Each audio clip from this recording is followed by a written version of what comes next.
জীবনের সবচেয়ে কঠিন সময় কোনটা জানেন আপনারা ভাইয়েরা? যখন আপনি নিজের ঘরে থাকেন কিন্তু নিজের সঠিক জায়গাটা পুরোপুরি খুঁজে পান না। তবে আজকে আমি কোনো অভিযোগ করতে আসিনি, আজকে আমি আমার নিজের অনুভূতির কথাটা আপনাদের সাথে শেয়ার করতে আসছি। কারণ আমি জানি আপুরা ভাইয়ারা, এই পৃথিবীতে অনেক মানুষ আছে যারা নিঃস্বার্থভাবে সংসারের জন্য মানে দায়িত্ব পালন করে যেতেছে, কিন্তু নিজের কষ্টের কথাটা কাউকে বলতে পারতেছে না। আমিও এক সময় ভাবছিলাম আপুরা ভাইয়ারা, আমার নিজের ছোট্ট একটা সংসার হবে, তারপর হচ্ছে সকালবেলা আমি নাস্তা বানাবো, তারপর হলো গিয়ে কী বলে পরিবারের সাথে গল্প করব, সময় কাটাবো, সারাটা দিন পার করব, গুছাবো যেমন বাবার বাড়িতে করতেছি। তো আসলে কি সত্যি কথা জানেন, জীবন সব সময় নিজের পরিকল্পনা মতো চলে না, তাই না আপনারা মেয়েরা? আজ আমি বাবার বাড়িতে আছি, সকালে ঘুম থেকে উঠেই সংসারের মানে কাজের চিন্তা করতে হয়, কি নাস্তা দিব, কখন নাস্তা দিব, তারপর হচ্ছে কি খাওয়াবো, কি রান্না করব, এগুলি চিন্তা ভাবনা করতে হয়। তারপর আম্মুর সঙ্গে সংসারের কাজ ভাগ করে নিই, ভাগ করে দুজনে, আম্মু আর আমি দুজনে কাজ করি সারাদিন। এগুলো করতে কিন্তু আমার খারাপ লাগে না আপুরা ভাইয়েরা, কিন্তু কি জানেন, কষ্ট লাগে তখনই নিজের বলে একটা কোনো কিছু নাই আমার জীবনে। নিজের বলে যে একটা পূর্ণতা থাকে, সেই পূর্ণতাটা আমার জীবনে হইল না। এটাই হচ্ছে আমার সবচেয়ে বড় কষ্ট জানেন। আর এটা মনে হয় প্রতিটা মেয়েদের মানে এই কষ্টটা বেশি। জীবনের পূর্ণতা যদি না আসে একটা মেয়ে মানুষের, তাহলে তো সেখানে আর কি থাকে বলেন? তবুও আমি হাল ছাড়ি নাই আপুরা ভাইয়েরা। আমি জানি আল্লাহ যদি একটা দরজা বন্ধ করেন না, তো তো অন্য আরেকটা দরজা খোলার প্রস্তুতি রেখেই একটা দরজা বন্ধ করে দেন, তাই না আপনারা মেয়েরা? তো ভিডিওটি শেষ পর্যন্ত দেখবেন। এখন আমি ঘরটা গুছাবো, ঘর গুছাইয়া বিছনা গুছাবো, আগে বিছনাটা সকালে বিছনাটা গুছাইয়া পরে নাস্তার ব্যবস্থা করবো, নাস্তা খাওয়াবো। তারপরে ভেরা এখন যাচ্ছি হচ্ছে একটু সোনালী ব্যাংক। সকালবেলা সবাইকে নাস্তা দিয়ে একটু বের হয়েছি, ব্যাংকে জরুরি একটা কাজ আছে, যাইতো আমার ভাই, কিন্তু ওর অফিস থাকার কারণে এই আমার যাইতে হইতেছে। মানে ভেরা মাত্র বাহির থেকে আসলাম, এসে আমি এখন একটু চা খাবো। এত তাড়াহুড়া করে গেছি, চাটা বসাইছি, আইসে আমি চাটা বসাইছি, একটু চা বানাই, চাটা খেয়ে নেই। বাবার বাড়ি কখনো মানে নিজের সংসারের মতো হয় না, তাই না? আমি তো আমার সংসার আমি পাই নাই, আমি বুঝি না আসলে নিজের সংসার কেমন। তারপরেও এখন একটু হলেও অনুভব করতে পারি নিজের সংসারটা কেমন হয়, ফ্রিভাবে চলা যায়, মানে ফ্রিভাবে বলতে একটু আরামে এসে থাকা যায়, কিন্তু বাবার বাড়িতে থাকা হয় না। দুই বোন এক ভাই। আমার ভাইয়ের বউটা তো স্কুলে চলে যায়, এই যে সকালবেলা স্কুলে চলে গেছে, ওর বাচ্চাকে নিয়ে স্কুলে যায়। আর হচ্ছে সারাদিন বাসায় আম্মু, আমি, আমার মেয়ে, আমার বোন। আমার মেয়ে যখন বাসায় থাকে তো থাকে না, তো কলেজে থাকে। তো এই নিয়ে আমাদের আমাদের পরিবারটা। আমার ভাই থাকে অফিসে, আর আম্মু আর আমি মিলে ঘরের দিনের বেলার বেশিরভাগ কাজটা আম্মু আর আমি মিলেই করে ফেলি। আম্মু আমি আইসা দেখি আমার বোন খেতে চেয়েছে, পাট শাক খাইতে চেয়েছে, পাট শাক ভাজি। তা আমি আস্তে আস্তে আম্মু পাট শাক ভাজি করে ফেলেছে, ভাত রান্না করে ফেলেছে। এখন আমি করব কি, ডিম ভুনা করব। ডিম ভুনা করব, কারণ আজকে তেমন একটা কিছু করা হয় নাই। আমার ভাইয়ের বউর শরীরটা ভালো ছিল না, এই জন্য ও তেমন কিছু রান্না করতে পারে নাই। তো এখন ডিম ভাজি করব, আর ডিম ভুনা করব, আর হচ্ছে ডাল আছে। তো আমি বিশ্বাস করি আপনারা ভাইয়ারা, যে একটা পরিবারের একটা সংসারের প্রত্যেক মানুষের দায়িত্ব কিন্তু আলাদা আলাদা, তাই না? সবার কিন্তু এক দায়িত্ব না। একটা পরিবারে থাকতে হলে সবার দায়িত্ব আলাদা আলাদা থাকে। কে কত কাজ করলো এটার হিসাব না করে মনে হয় আমাদের যার যার অবস্থান থেকে তার তার দায়িত্ব পালন করাটাই সবচেয়ে বেটার, তাই না আপনারা ভাইয়ারা? তো দেখি সবাইকে নিয়ে যেন শান্তিতে থাকা যায়। আম্মু সব সময় সেই চেষ্টাটা করেন জানেন, সব সময় আম্মুকে দেখছি ওই চেষ্টাটা করতে। আম্মু এই বয়সে আইসাও যে এত কাজ করে মাঝে মধ্যে আমার খুব খারাপ লাগে আম্মুর কাজগুলি দেখলে, খুবই খারাপ লাগে। কিন্তু কিছু তো করার নাই, আম্মু চায় যে ঘরটা শান্তি থাক, ভালো থাক, তারপরেও কোনো মানে সমস্যা না হোক। দিনটাই দেই, রাত্রে খাওয়ার লেগে তো কিছু নাই।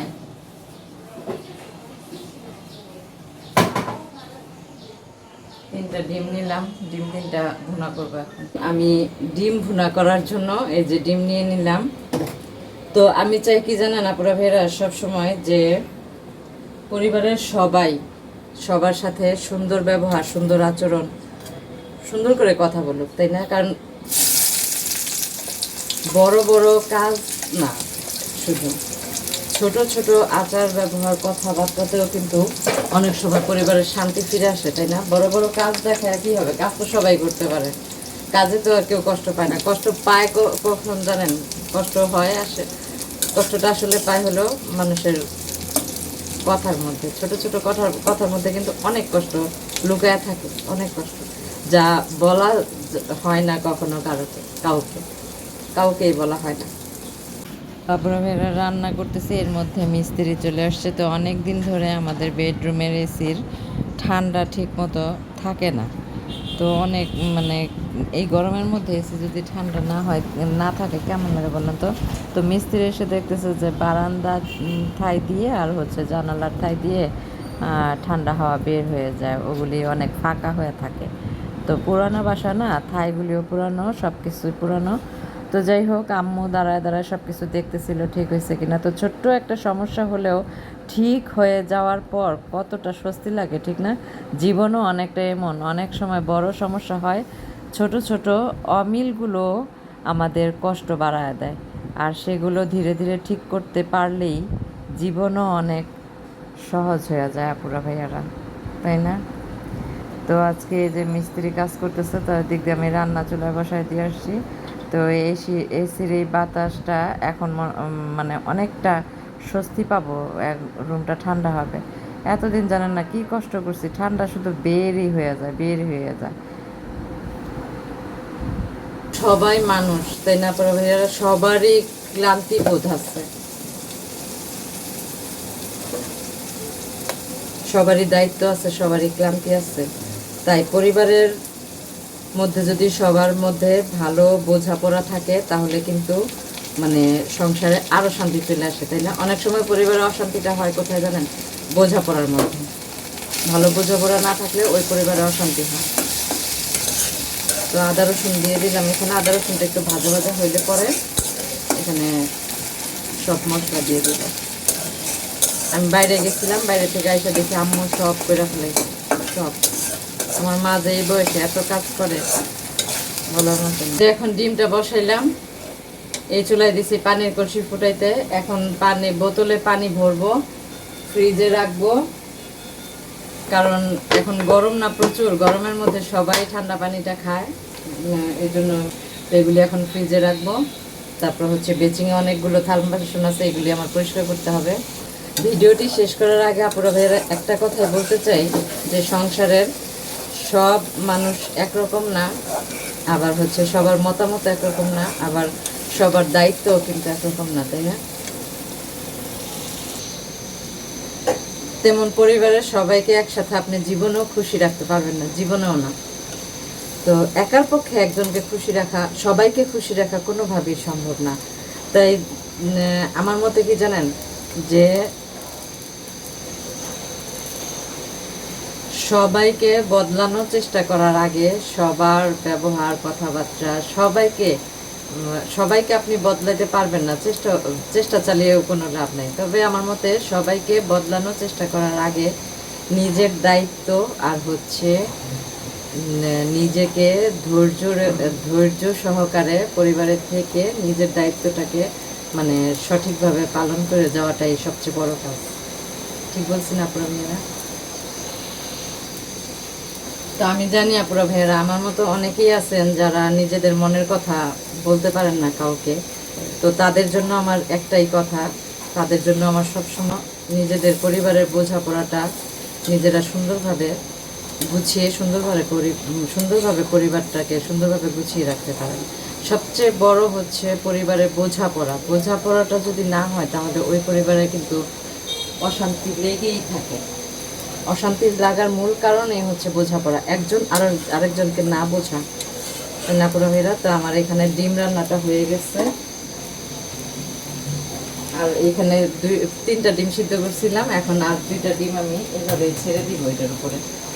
কারণ হলো দেখলাম দুপুরে খাওয়ার মতো কিছুই নাই, সবাই এটা খাবে।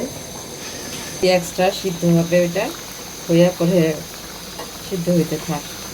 ডিমের একটু ঝোল ঝোল রাখবো।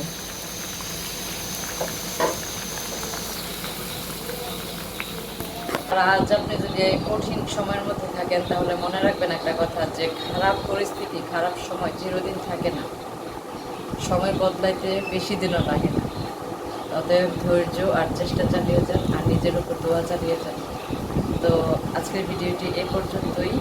সবাই ভালো থাকবেন, নিজেদের পরিবারের প্রতি খেয়াল রাখবেন। আল্লাহ হাফেজ।